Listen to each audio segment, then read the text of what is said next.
محدش هيحرك البلد دي ولا هيحرك الوضع ولا هيحرك الأمة دي في التوقيت ده الظروف اللي احنا فيها دي إلا احنا. اللي عنده استعداد يستمر هيستمر، اللي ما عندوش استعداد هيستمر ما يستمرش. مش فارقة. انت عندك أهل، عندك التزامات حياتية، عندك دراسة، عندك إلى آخره، عندك حاجات كتير. اللي أنا طالبه ان انت طالما مقتنع بالقضيه دي وانت عنصر فيها وهتكون عنصر فعال وبلاش نقول ان الفصل مش هيقف من البيت. لا يا فندم، الفصل مش هيقف، بس انت الخسران. انت الخسران مش انا. وإياك تكوني فاكره ان الام ده كمان هيحصل. والله ابدا ولا لانه قالت والله العظيم وهو غلبان.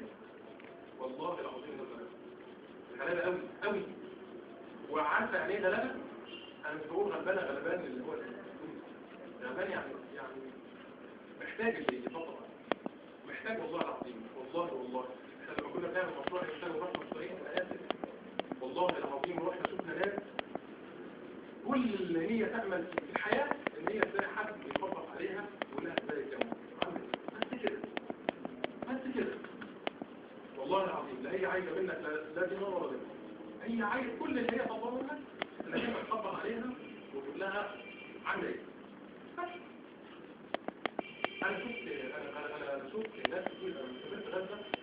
انا شفت ناس كتير جدا امهات واباء من هناك والله العظيم كل اللي هم منتظرين ان هم يلاقوا حد من الحوش اللي عمالين الخلاف حوالينهم دول عمل كل ده ينهش فيه وده منتظرين ان واحد يطلع قلب ضمير ويجي يقول له احنا اسفين. تخيلوا والله العظيم انا قابلت ناس منتظره كلمه اعتذار.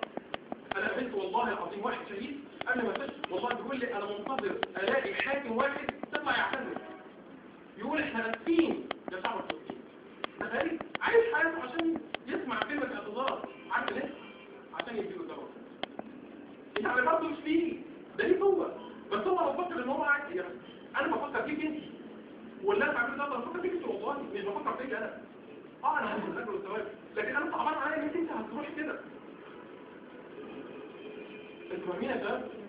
احنا فعلا لو فكرنا فيها انا محتاجك خلاص وانت محتاجني. انا لما بروح للمتبرع بقول له انا عايز منك كذا عشان نقدر نعمل كذا فبيقول لي هو اجبار عليا. يعني ايه اجبار عليا؟ لا مفروض انا موجود. انا مش هاخد منك حاجه، انا هاخد موظف بس انا جاي اقول لك عشان يوم ما تقف قدام ربنا ما تقولش ما حدش قال لي. لا انا جاي اقول لحضرتك في ناس محتاجه، في شباب متطوعه.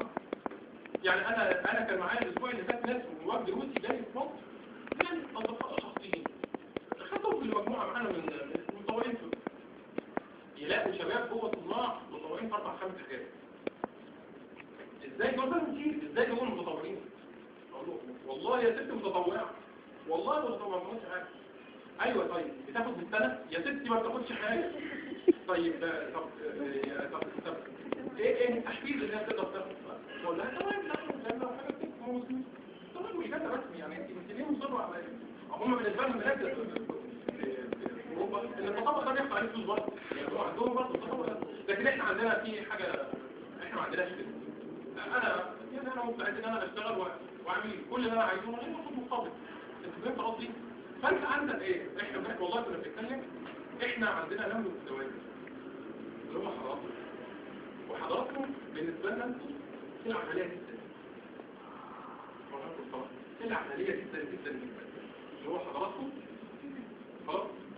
ومن تعودون بقى بكره مين؟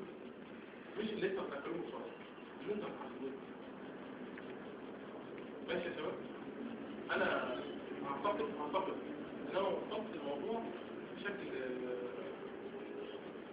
ممكن اكون طولت شويه بس صدقوني هو دوت اللي عندي وهو دوت اللي انا اقدر اقوله واللي انا اقدر اقدمه لكم كفكره كوصول.